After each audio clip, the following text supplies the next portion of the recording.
உங்க வாழ்க்கையில ஒரு மொமெண்ட் உங்க மாமனார் வந்து எப்படிப்பட்ட ஒரு மனுஷனா இருக்காரு உங்களுக்கு ஒரு ஃபீலிங் வந்திருக்கும்ல, அந்த ஃபீலிங் என்ன, அந்த மொமெண்ட் என்ன? இவங்க எல்லாம் சொன்னாங்க, இவங்க சொல்ற மாதிரி என் வாழ்க்கையில் நடந்துச்சு. ஆனா எல்லாம் மேரேஜுக்கு அப்புறமா நடந்த விஷயம். எனக்கு வந்து இவர் மேரேஜுக்கு முன்னாடியே வந்து பொண்ணு பார்க்க வருவாங்க இல்லைங்களா? அப்போ வந்து எங்க வீட்டுக்காருக்கு நெறைய இடத்துல பொண்ணு பார்க்க போயிருக்காங்க. அப்போ எங்களுது வந்து நான் கிராம சைடுங்க. அ எனக்கு என் தங்கச்சி இருக்காங்க. அப்போ நாங்க ரொம்ப கஷ்டத்துல இருக்கோம். அப்ப 2 பொண்ணுல 1 பொண்ணு கண்டிப்பா கட்டி குடுத்து ஆகணுங்கிற சூழ்நிலை அம்மா சைடுல இருக்கு. அப்ப இவங்க நகையெல்லாம் எதுவும் கேட்கல. இருந்தாலும் நாம போடுற ஒரு மரியாதைக்காக கொஞ்சம் போடணும் இல்லையா? அப்படின்னு நெனச்சுட்டு இருந்தோம். இவர் வந்து பார்த்தாரு. என்னையும் பார்த்தாரு, எங்க அப்பா, அம்மா பார்த்தாங்க. பார்த்துட்டு நாங்க எங்க சூழ்நிலை, நாங்க இருக்கிற அந்த இதெல்லாம் பார்த்துட்டு, என்ன கூப்பிட்டு தனியா பேசினாரு. "அப்பா இந்த மாரிப்பா நகை பத்தி பேசுவாங்க.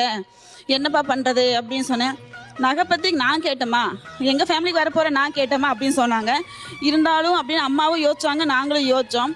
அப்புறம் எனக்கு பிடிச்சிருக்கு அப்படின்னு சொல்லிட்டு அவர் ஒண்ணுமே பதில் சொல்லவே இல்லைங்க. வீட்டுக்கு போயிட்டாங்க. அதுக்கப்புறம் இன்னொரு 10 நாள் கழிச்சு பார்த்தீங்கன்னா, அவரே வந்து நகை வந்து என் கழுத்துல போட்டு போயிட்டாருங்க. ஒரு 5 பவுனோ, 10 பவுனோ இருக்கும்.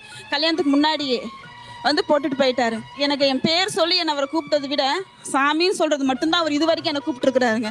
என் பேர் கூட அதிகமா சொன்னதே கிடையாதுங்க அவரு. சாமி இங்க வா, அதுப்பா, இதுவா அப்படிதான் சொல்லுவாருங்க அவரு எனக்கு. மருமகளை சாமின்னு தான் கூப்பிடுவீங்களா? இதுவும் முதல் முறையா கேட்கிறோம் சார். யாரோ ஒருத்தர் பெத்து வளர்த்து 20 வருஷம் படிக்க வச்சு எங்கள் கையில் கொடுக்குறாங்கன்னு சொன்னால் சும்மா கிடைக்கிற தங்கம்.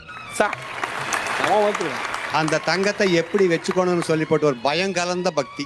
சம்சாரத்து மேலே மகன் மேலே வைக்கிறது பக்தி கிடையாது, மருமக மேலே வைக்கிறதா பக்தி. அதுதான் எனக்கு அவ சாமி.